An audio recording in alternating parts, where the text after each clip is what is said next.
read, read, read, read, read, read, read, read, read, read, read, read. If you don't read, you'll never be a filmmaker. An idea comes, and you see it, and you hear it, and you know it. How does it come?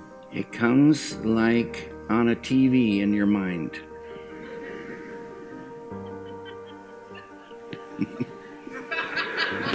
I think it is good. If a young person wants to express themselves and take a video camera and go out, they're going to find that they have to frame the image.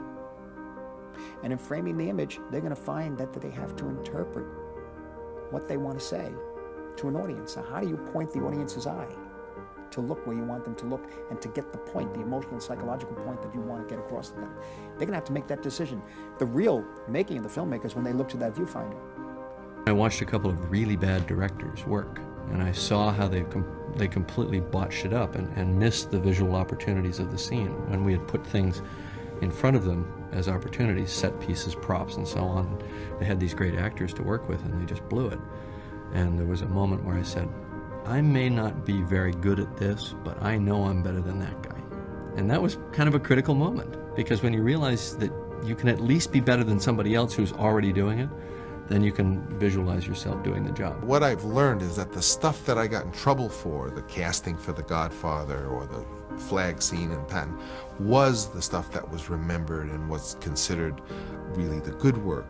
The stuff that's your best idea or work is going to be attacked the most ferociously, probably because it's new or because they had never seen an opening of a movie like that, or seen a gangster movie done in the style.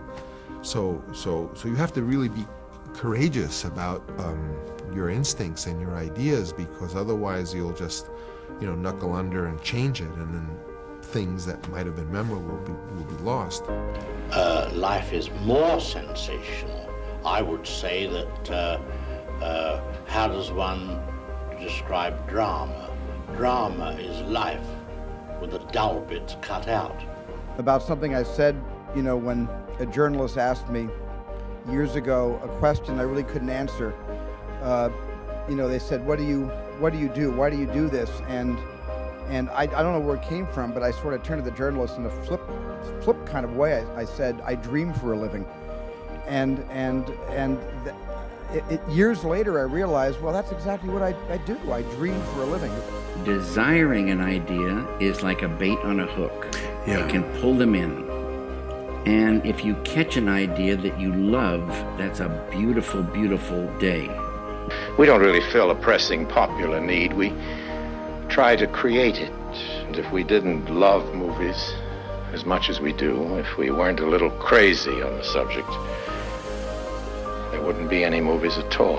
What I kind of learned early on is that your voice is as important as anyone else's.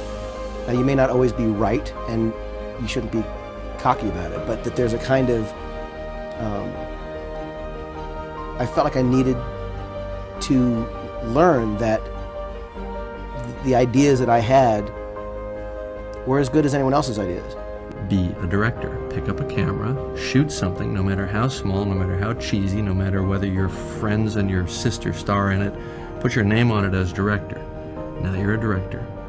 But when you have a dream, it doesn't often come at you screaming in your face, this is who you are, this is what you must be for the rest of your life. Sometimes a dream almost whispers.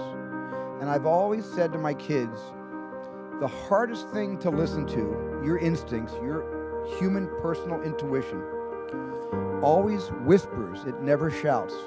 Very hard to hear. So you have to, every day of your lives, be ready to hear what whispers in your ear. It very rarely shouts. And if you can listen to the whisper, and if it tickles your heart, and it's something you think you want to do for the rest of your life, then that is going to be what you do for the rest of your life, and we will benefit from everything you do.